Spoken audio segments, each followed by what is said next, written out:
Hey guys, so today I'm going to be talking about the brand new episode of Doctor Who. This is the 9th episode of the 7 series, and it is called Hyde.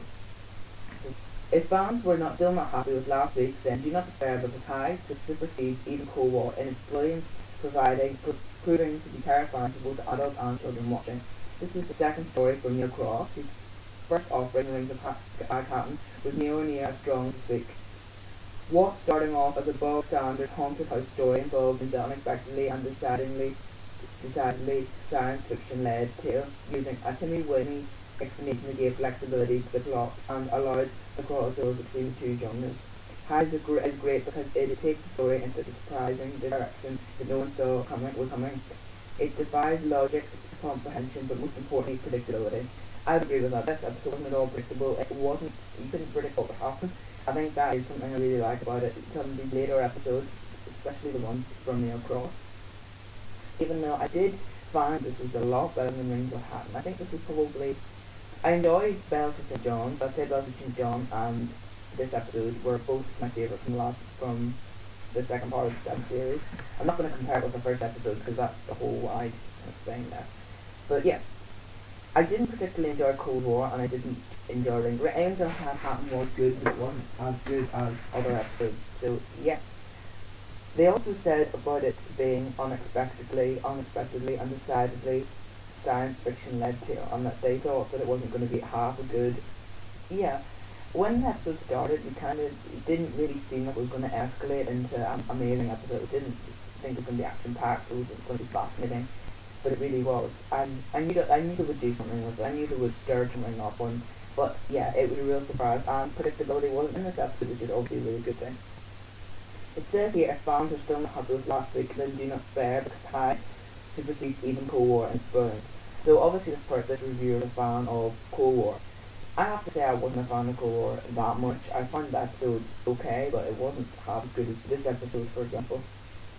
Again, in this episode, we got to see Clara, and a lot of people are saying that they're only still getting used to Clara, and obviously because Karen and Amy and Laurie were in the show for a couple of series, so it's quite a big. They've been in it for so long that some people might have even started to watch it with them, so they've only known Amy, or some people have got so used to them, especially me. I got really used to Amy and Laurie, that the two of them with the Doctor, that sometimes when you're watching it, I'm like thinking, you kind of miss two companions maybe, whereas some people maybe didn't like the fact that there was two kind of companions, but I actually did like that.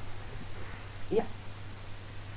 Another thing is that Hyde has been the best episode of half the series so far, but there's all to play with some more episodes to come, and the 50th anniversary special in November.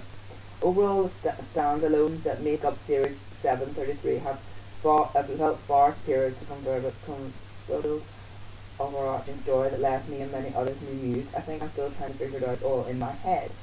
So, yes, this obviously is going to build up suspension for the 50th anniversary special, which I actually read this week. It's going to be called The Name of the Doctor, where they're going to be saying the name of the Doctor, which it sounds interesting, but when I first heard that news, I was kind of a bit fuddled because I wasn't really sure what I was going to go with that, but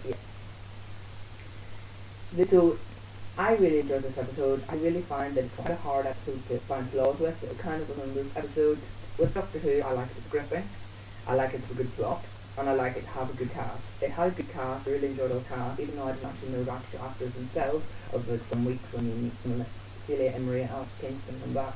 But they all worked really well together. The plot was really gripping. I didn't stop watching it for a second. Really enjoyed it. And the storyline escalated. It didn't all stay at the one pace. It escalated up. It was fast paced. Kept it all exciting, and I really enjoyed it. Definite 4 or 4.5 out of 5. I can never give them 5 because I'm determined that the perfect episode hasn't come yet. I'm hoping that'll be the 50th anniversary special. Thanks for watching the video, guys, and I will see you all next time.